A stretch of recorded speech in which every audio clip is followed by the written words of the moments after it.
বাচ্চাদের জবান যদি বন্ধ করতে চান, আওয়ামী লীগের মতো আপনাদের জবানও বন্ধ হয়ে যাবে, মনে রাখবেন। এখন উপদেষ্টা পরিষদে যারা আছেন, মাশাআল্লাহ অনেকের 2-3টে করেও পিএইচডি আছে। এত পিএইচডি দিয়ে কি হয় যে এই সাধারণ মানুষগুলো যদি না থাকে? তিনি না স্বাস্থ্য উপদেষ্টা, বা উনি তো মানুষ ভালো, কিন্তু উনি অসুস্থ, তো উনি পুরো জাতির স্বাস্থ্য কি করে ঠিক করবেন? তো মানে কষ্টের ব্যাপার হলো যে আজকেও আমাদেরকে সকালে খুব বোল্ড হয়ে বলতে হয় যে ঢাকা মেডিকেলের মর্গে যে 6টা লাশ এখনো শহীদদের পড়ে আছে, সেইটা 5 তারিখের আগে রাষ্ট্রীয় সম্মাননায় দাফন করতে হবে, নইলে আমরা আবার এই ঘেরাও করব। তারপর সরকার থেকে জানানো হয় যে 4 তারিখে সেটা করা হবে। রায়েরবাগে যে প্রায় 1.5 শতাধিক, আমরা বলছি বেওয়ারিশ লাশ, আসলে বেওয়ারিশ, এই শহীদদের বাবা আছে, মা আছে, ভাই আছে, বোন আছে।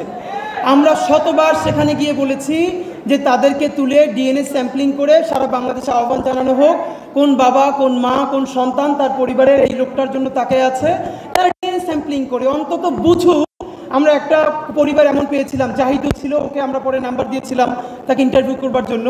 আমরা ইনকিলাব মঞ্চ থেকে সর্বপ্রথম যখন সেইখানে বেওয়ারিশ লাশের ওখানে কবর জিয়ারত করতে যাই, আমাদের পিছনে ফিরে দেখি 2 ভদ্র মহিলা অঝরে কাঁদছেন মোনাজাতের মধ্যে। তারপরে গিয়ে দেখি যে শহীদ মাহিন, 28 বছর বয়স, শহীদ মাহিনের মা আর তার স্ত্রী ছোট্ট একটা পাসপোর্ট সাইজের ছবি নিয়ে সব জায়গায় ঘুরছে। সর্বশেষ সে আঞ্জুমান মুফিদুল ইসলাম থেকে জেনেছে যে এই রায়েরবাগ যে কবরস্থান, সেখানে গণকবরের মধ্যে তার সন্তানের দাফন দেওয়া হয়েছে, কিন্তু তখন তার স্ত্রী সন্তান সম্ভবা।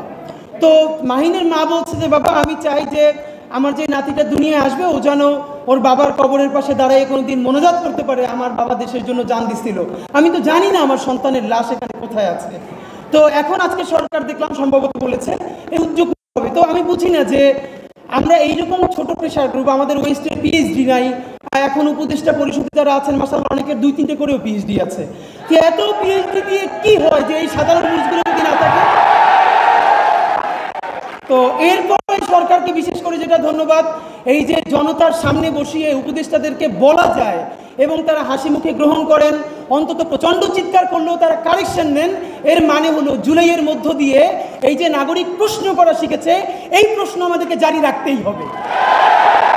এখানে বিএনপির প্রতিনিধি আছেন, অন্যান্য পার্টির সকল প্রতিনিধি আছেন, আপনাদেরকে বিনীত অনুরোধ করি, আপনারা যদি মনে করেন যে জুলাইয়ের ছেলে মেয়েদেরকে নামিয়েছেন, হাসিনা পালিয়ে গেছে, ক্ষমতা এবার আপনাদের হাতে এসেছে, এখন আর এই বাচ্চাদেরকে কথা বলতে দেওয়া যাবে না বা হবে না, এই চিন্তা যদি করেন, আল্লাহর রাস্তে তওবা করেন।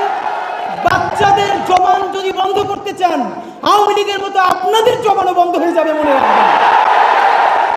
আমি অবাক, আমাদের এই যে ফাইয়াজ আসলো মাত্র, এইসব ইন্টারের বাচ্চারা তারা বলছে যে ফ্যাসিবাদকে আর ফিরতে দেওয়া হবে না।